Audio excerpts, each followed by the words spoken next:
കൊടുക്കാം മക്കളെ, കടുക് ഇട്ട് കൊടുക്കാം മക്കളെ, ഉലുവ ഇട്ട് കൊടുക്കാം മക്കളെ, നമുക്ക് വെളുത്തുള്ളി ഇട്ട് കൊടുക്കാം, ഇഞ്ചി ഇട്ട് കൊടുക്കാം മക്കളെ, ആവശ്യത്തിന് മുളക് പൊടി ഇട്ട് കൊടുക്കാം മക്കളെ, കുറച്ചധികം തന്നെ ഇട്ടോ കേട്ടോ, നല്ല കനത്തിൽ. ഇനി നമുക്ക് കായപ്പൊടി ഇട്ട് കൊടുക്കാം മക്കളെ, നല്ല നാടൻ പച്ചമുളക്, ആവശ്യത്തിന് ഉപ്പ്, വിനെഗർ ഒഴിച്ചു കൊടുക്കാം മക്കളെ. ചൂടാക്കി വരുമ്പോൾ മക്കളെ അതേ ഈ പരുവാകും. അതിനകത്തോട്ട് നല്ല ശർക്കര നല്ല പോലെ നമ്മൾ മിക്സാക്കി കൊടുക്കാം. ചൂടായി സെറ്റായിട്ടുണ്ട് മക്കളെ. നമുക്ക് അരിഞ്ഞ മാങ്ങ അങ്ങാട് തട്ടാം, നല്ല പോലെ അങ്ങാട് മിക്സ് ചെയ്യാം.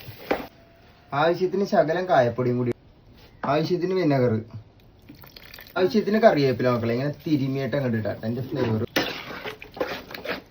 അപ്പൊ എന്റെ മക്കളെ നല്ല കിടിലൻ കിടുകാച്ചി വേറെ ലെവൽ അച്ചാറ് റെഡി ആയിട്ടുണ്ട് മക്കളെ. നല്ല മാങ്ങാച്ചാറ്, നല്ല കൊച്ചി സ്റ്റൈൽ അച്ചാറാണ് മക്കളെ ഇത്. എന്റെ മക്കളൊക്കെ കഴിച്ചാണ്ടല്ല പിന്നെയും കഴിക്കും, അമ്മാതിരി സാധനം.